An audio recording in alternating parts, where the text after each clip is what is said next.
रीवा के इतिहास में मंगलवार का दिन स्वर्ण अक्षरों में दर्ज हो गया, जब रीवा एयरपोर्ट से 72 सीटर एटीआर विमान का सफल ट्रायल किया गया। इस ऐतिहासिक उड़ान ने न सिर्फ विंध्य के विकास को नई ऊंचाइयों को छुआ, बल्कि यहां के लोगों के लंबे समय से संजोए सपने को साकार कर दिया। रीवा की धरती पर पहली बार इतने बड़े विमान की लैंडिंग और टेक ऑफ सफलतापूर्वक हुआ और इस सफलता के साथ रीवा अब बड़ी उड़ानों के लिए पूरी तरह तैयार हो गया। अब तक रीवा से केवल 19 सीटर छोटे विमान ही संचालित होते, लेकिन 72 सीटर विमान के सफल ट्रायल ने नई संभावनाओं के द्वार खोल दिए हैं। मंगलवार दोपहर जब विमान जबलपुर से उड़ान भरकर रीवा एयरपोर्ट के रनवे पर उतरा तो पूरा परिसर तालियों और खुशी के नारों से गूंज उठा। हर किसी की आंखों में गर्व और उत्साह की झलक थी, क्योंकि यह सिर्फ तकनीकी उपलब्धि नहीं बल्कि विंध्य की आकांक्षाओं की उड़ान थी। इस ऐतिहासिक क्षण को और भी खास बना दिया रीवा के ही बेटे कैप्टन राघव मिश्रा ने, जिन्होंने इस विमान को संचालित किया। अपने ही शहर की धरती पर विमान उतारने का गौरव प्राप्त कर उन्होंने रीवा का नाम रोशन किया।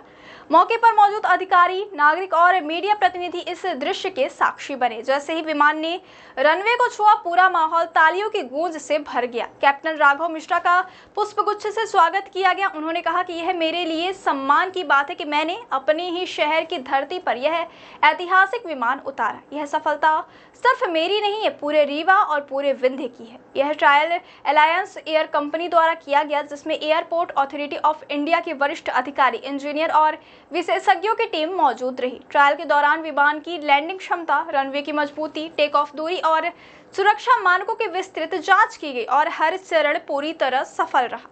अधिकारियों ने स्पष्ट किया कि रीवा एयरपोर्ट अब 72 सीटर विमानों के नियमित संचालन के लिए पूरी तरह सक्षम है।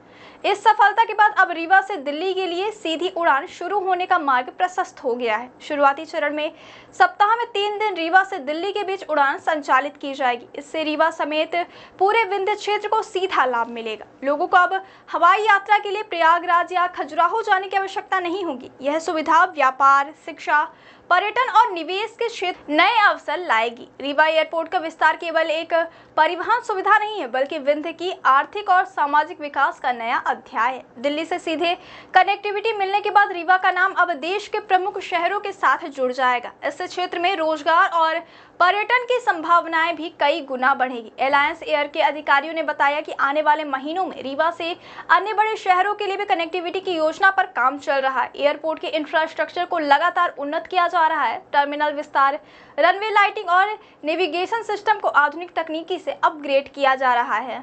अभी जबलपुर से आके जबलपुर ही वापस जाएगा। वो ट्रायल इसलिए करते हैं कि देख रहे हैं कि रनवे की अरेंजमेंट सही है कि नहीं और हमारे इक्विपमेंट सही काम कर रहे हैं कि नहीं, और वो बहुत सेटिस्फाइड हैं।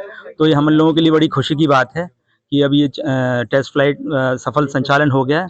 तो अब इसके बाद ये जाके रिपोर्ट देंगे और नियमित उड़ान भी बहुत जल्दी चालू हो जाएगी। कब तक उम्मीद जताई जा रही है? बिल्कुल, अब जल्दी से जल्दी समझिए नवंबर के फर्स्ट वीक में हम एक्सपेक्ट कर सकते हैं। कहाँ सर? अभी ये तो अलायंस एयर तो दिल्ली के लिए चालू करेंगे और बाकी और भी प्रस्ताव हैं, तो देखिए कहाँ जल्दी चालू हो जाता है। जो फ्लाइंग चल रही है उसमें कितना ट्रैफिक जा रहा है?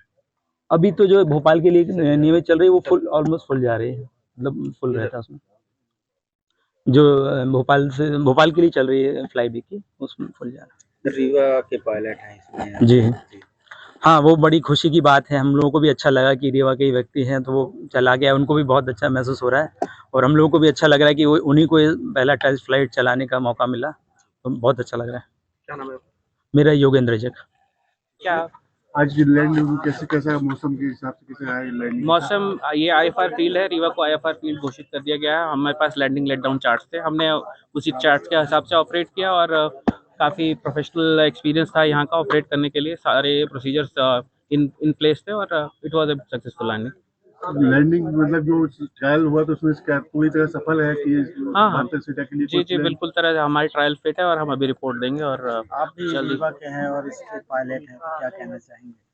मेरे लिए तो सर मैं ऐसे कह ही चुका हूँ, मैं निशब्द हूँ और मैं अपना शुक्रिया अदा सबको देता हूँ। डिप्टी चीफ मिनिस्टर साहब को, जिनके आता मैंने खुद देखा उनके अथक प्रयास कि उन्होंने इस रीवा फील्ड को कितना जीर्णोद्धार किया, और अलायंस एयर और बाकी government of India, government of Madhya Pradesh या सीएम मोहन यादव जी का सबका धन्यवाद देता हूँ। और आशा करता हूं कि वो और आरसीएफ और वीजीएफ रूट्स अलायंस एयर को देंगे और अलायंस एयर रीवा को और दूसरे स्टेट से कनेक्ट करेगा। आप रीवा के हैं, जब आपको ये मिला कि हमको ट्रायल करना पड़ेगा 72 सीट का, तो कैसे आपको सबसे बड़ी क्या चुनौती लगी आपके सामने? चुनौती कोई नहीं है, क्योंकि हम पहला ट्रायल था 72 सीटर का, पहली बार रीवा में लैंड हुआ प्लेन। ये इस पे कोई चुनौती नहीं होती, ये एक प्रोसीजर होता है और ये जैसे आप प्रोटोकॉल करते हैं वैसे एक प्रोटोकॉल होता है जहाँ पे हमें ऑपरेट करना होता है। हम उस फील्ड पे ऑपरेट करते हैं और सारे अगर प्रोसीजर्स और पैरामीटर्स नॉर्मल होते हैं तो हम उसको ऑपरेट करते हैं। और ऐसा कोई वो नहीं है, it is just a procedural way to do a trial flight. Once it is, अगर वो सब कुछ सही है then we recommend for a scheduled flights. यानी आप इसके लिए रिकमेंड करेंगे 72 के लिए रीवा? हाँ, हाँ, हमारी तरफ से सब कुछ ओके है, एवरीथिंग इज़ फाइन।